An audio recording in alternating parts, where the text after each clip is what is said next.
Salut, je m'appelle Thibaut, j'ai 22 ans et je viens de finir mes études. J'ai été diplômé récemment et pourtant je ressens un très grand vide dans ma vie. Je suis en plein questionnement entre ce que je sais faire, ce que je veux faire et ce dont le monde a besoin. Mais tout ce que je sais aujourd'hui, c'est que j'ai besoin de m'isoler, j'ai besoin de marcher et j'ai besoin de réfléchir. Alors allons marcher.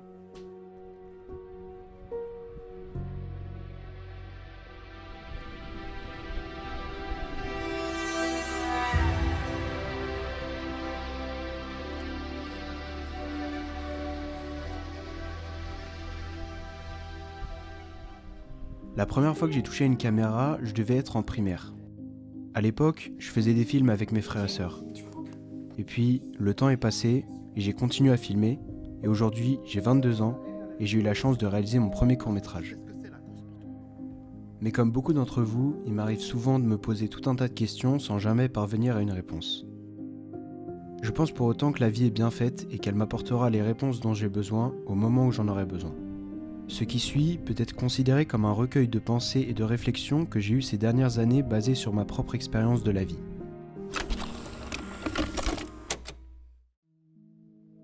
Et l'homme est un nomade, et toute sa vie, l'homme, je crois, un homme normal rêve de foutre le camp d'une espèce d'aventure, quelle qu'il soit, même si le gars est fonctionnaire depuis 40 ans. Quand on le voit un soir et qu'il essaie de se libérer un peu, il vous dit « j'aurais voulu être pilote, j'aurais voulu être machin ». Tous les hommes ont envie de faire quelque chose. Et les hommes ne sont malheureux que dans la mesure où ils n'assument pas les rêves qu'ils ont. J'ai toujours pris beaucoup de plaisir à observer les gens autour de moi, à imaginer leur vie et expliquer le hasard de l'existence qui les a fait croiser ma route aujourd'hui. Nos parents et grands-parents s'employaient beaucoup à nous transmettre des principes, des règles de vie, des dictons de sagesse populaire, tout ce qui peut constituer les fondements d'une bonne éducation. Mais seule l'observation et l'expérience nous forment véritablement. C'est par nous-mêmes que nous trouvons le chemin de notre propre vie. Il existe en effet autant de réalités que de personnes sur cette planète. Chacun d'entre nous a une façon de voir la vie qui lui est propre, et c'est sans doute ce qui constitue la beauté de notre monde. Des plus grandes architectures du monde aux plus petites bâtisses, tous ces édifices témoignent de l'évolution de notre civilisation. Ils ont été construits par nos ancêtres pour les générations suivantes dans un esprit de fraternité. Le rôle de la ville a toujours été de protéger l'homme contre la nature. Les routes et les ponts ont été construits pour nous dans un souci de sécurité, car nos faiblesses envers la nature sont trop importantes. Mais aujourd'hui, je sens que j'ai besoin de quitter la ville pour me concentrer sur mes questionnements.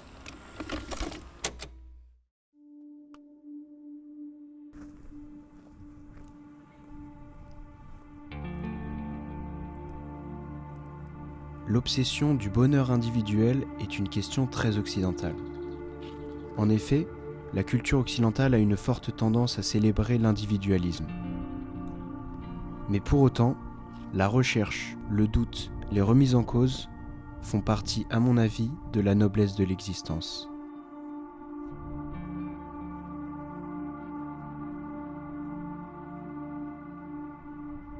Je fais partie de la génération qui a grandi avec Internet, et Internet a amené son lot d'ennuis. Aujourd'hui, la société nous expose sans cesse à des images de perfection. Alors, on se compare inconsciemment à tout ce que le monde nous donne à voir et débute souvent une souffrance qui naît dans notre imagination. Chacun cherche à impressionner les gens autour de soi, car nous sommes dans une époque où il faut faire sensation. Les réseaux sociaux ont normalisé le fait de toujours être actif et de bouger un peu partout tout le temps, alors que je suis persuadé que rester au même endroit pour se donner au maximum dans une seule activité est sans doute la meilleure chose à faire. Pourtant, ces mêmes réseaux sociaux facilitent la communication, le partage de connaissances, ouvrent des opportunités professionnelles et favorisent la créativité. Mais j'en viens souvent à penser que l'utilisation abusive des écrans de nos jours nous a trop abrutis. Comment pouvons-nous passer notre journée derrière ceci quand on voit la beauté du monde extérieur ?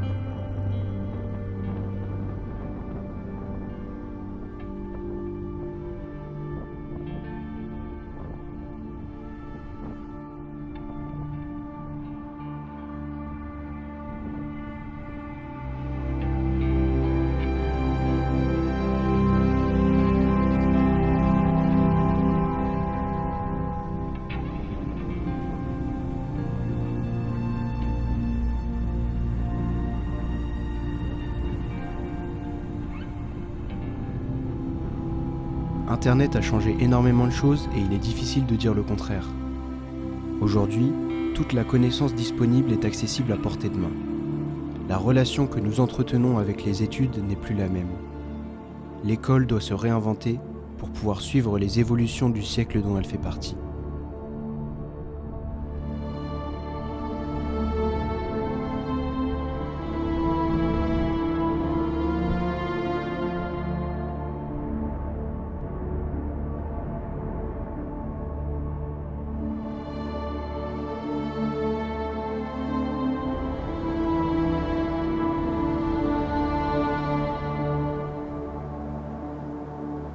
L'infobésité à laquelle l'être humain est confronté aujourd'hui est un danger pour lui et son attention. Nous sommes dans une ère où notre attention vaut de l'argent et tous cherchent à se l'accaparer. Les médias nous étouffent et nous mentent pour manipuler le plus grand nombre. La vie est devenue trop chère, les écarts se creusent, les inégalités aussi. On cotise pour une retraite dont on ne verra probablement jamais l'existence. Je recycle et fais attention à la provenance de mes aliments, mais la planète est en train de mourir pillée par les hommes. Nos espoirs de ralentir le dérèglement climatique sont des échecs. Les hommes politiques se succèdent, battant le record d'impopularité du précédent.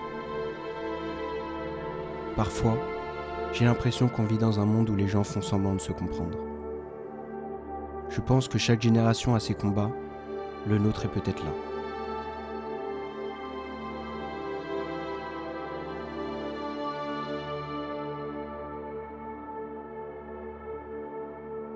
Ma plus grande déception vis-à-vis de ce monde a été de réaliser un jour que tout ce qu'on voit a été manipulé. De nos livres d'histoire de collège aux journaux d'information français, en passant par tout ce qu'on voit et entend sur Internet, chacun des sujets a été préalablement orienté pour servir les intérêts de certains.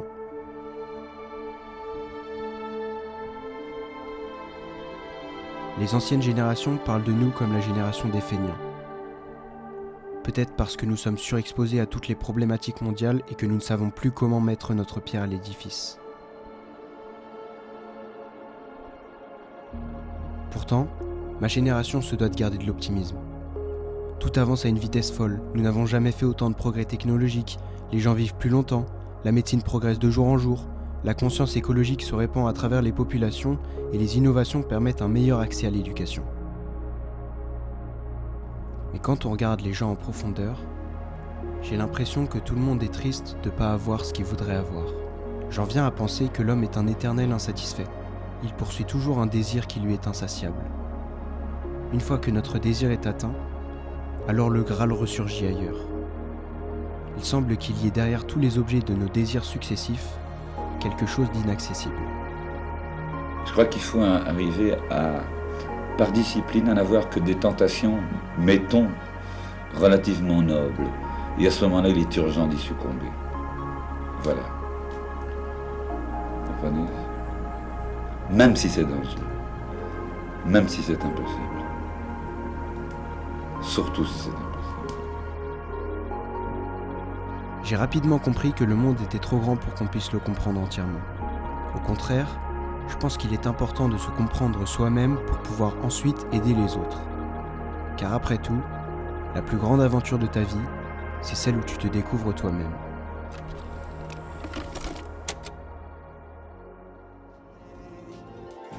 Je ne vois plus la vie de la même manière. Et je ne sens plus le temps me presser comme avant. Les bouts de gomme sont devenus lents. Les bouts de gomme sont devenus lents.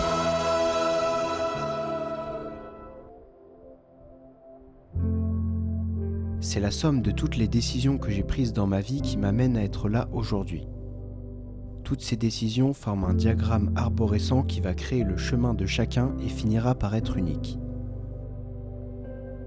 L'identité, c'est l'accumulation d'expériences.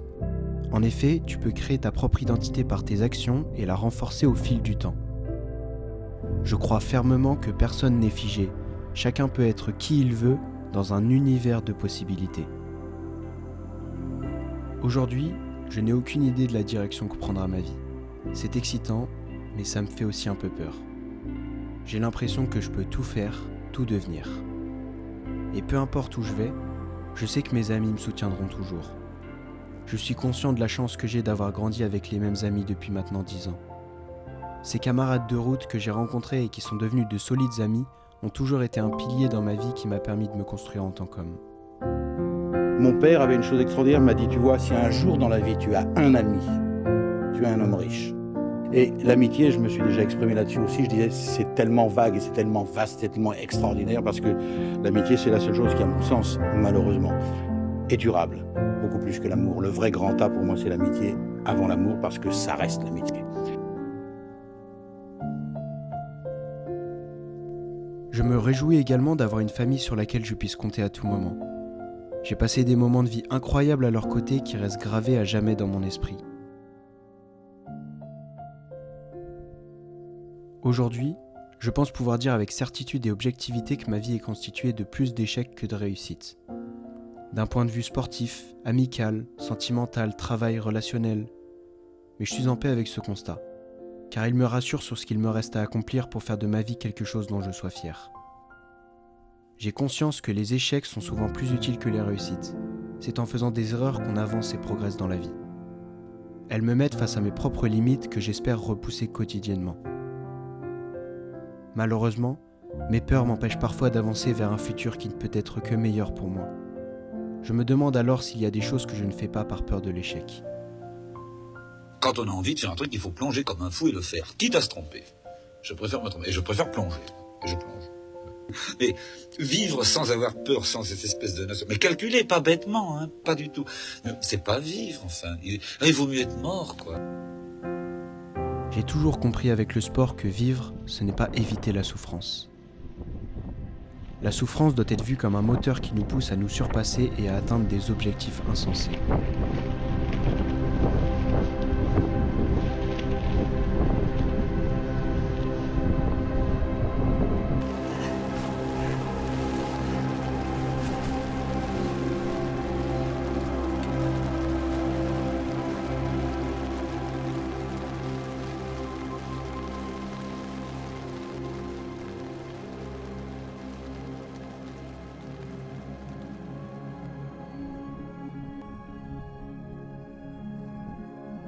Aujourd'hui, tout change très vite.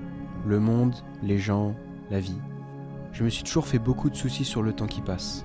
C'est probablement pour ça que j'aime beaucoup le sport, c'est parce que ça te met dans une situation qui débranche la partie de ton cerveau qui pense sans cesse au temps qui passe pour réellement te concentrer sur ce que tu dois faire et concrètement avancer vers ta victoire. Je prends aussi beaucoup de photos et de vidéos dans le but de capturer tous ces moments de vie et pouvoir les revoir à volonté pour les revivre dans ma mémoire. Aujourd'hui, je pense qu'il est important de savoir établir des objectifs clairs en lien avec la personne que nous souhaitons devenir, car ce n'est pas à quel point on va vite, mais quelle est la direction qu'on prend. L'introspection est un pouvoir sous-exploité de nos jours que nous pouvons utiliser à notre guise pour comprendre notre passé, agir sur notre présent et contrôler notre futur. De nombreuses personnes à qui j'ai pu parler m'ont toujours dit voir la vie comme une grande compétition où chacun se bat contre les autres. Mais de mon côté, j'ai jamais vu la vie comme ça. S'il y a une personne contre qui je me bats chaque jour pour être meilleur, c'est moi-même. Ça n'a pas toujours été le cas, mais j'essaie aujourd'hui de prendre la vie du bon côté. Je suis de ceux qui pensent ardemment qu'il faut rire de tout et laisser les faux problèmes de côté. Concentrons-nous sur ce que nous pouvons changer à notre échelle sans vouloir directement changer le monde.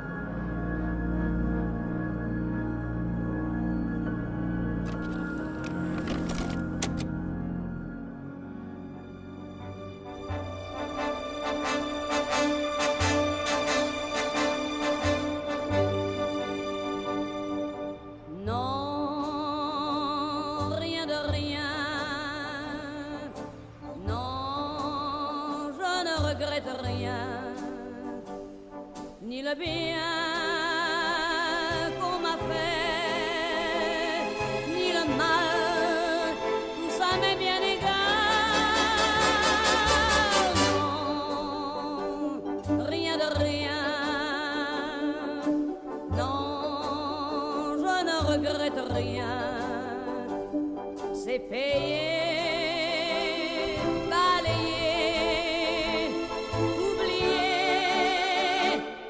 Je me fous du passé. Aujourd'hui, je suis persuadé que la clé du succès réside dans le fait d'être soi-même. Mais avec la mentalité que j'ai développée, je suis persuadé qu'il faut essayer d'être la meilleure version de soi-même. Évidemment, je ne pense pas être mieux que les autres. Je ne prétends pas être n'importe qui et je ne le prétendrai jamais. J'ai toujours moi-même eu du mal avec le concept de célébrité. Je suis persuadé qu'on est tous uniques et à la fois que personne n'est plus spécial. Je crois simplement qu'on a tous quelque chose à offrir au monde dans lequel nous vivons. À une époque où la société encourage de plus en plus la conformité, je pense qu'il est urgent que chacun se tourne vers soi-même pour mieux se comprendre et mettre en avant ses forces.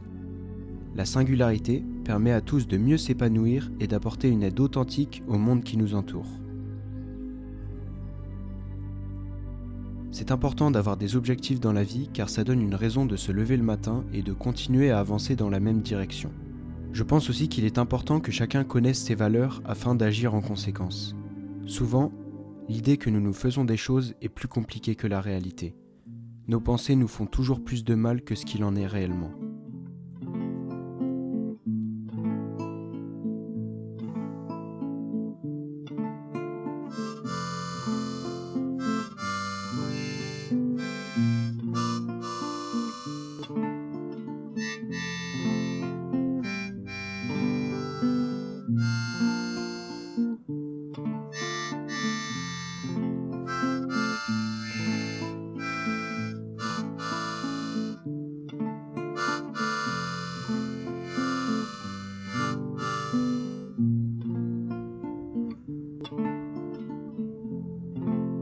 Prends conscience qu'il existe autant de versions de toi dans la tête des gens que de gens qui te connaissent.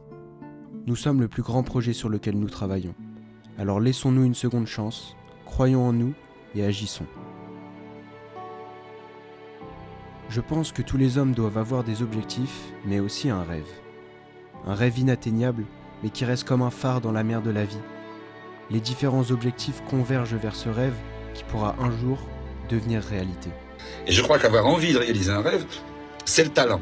Et tout le restant, c'est de la sueur, c'est de la transpiration, c'est de la discipline. Je suis sûr de ça. L'art, moi, je ne sais pas ce que c'est. Les artistes, je ne connais pas. Je crois qu'il y a des gens qui travaillent à quelque chose, et qui travaillent avec une grande énergie, finalement.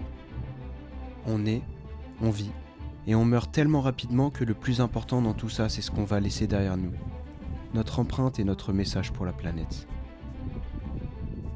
Mais tant que nous sommes en vie, concentrons-nous sur ce que nous pouvons faire, car le bonheur est une chose bien trop précieuse pour la confier à quelqu'un d'autre que nous.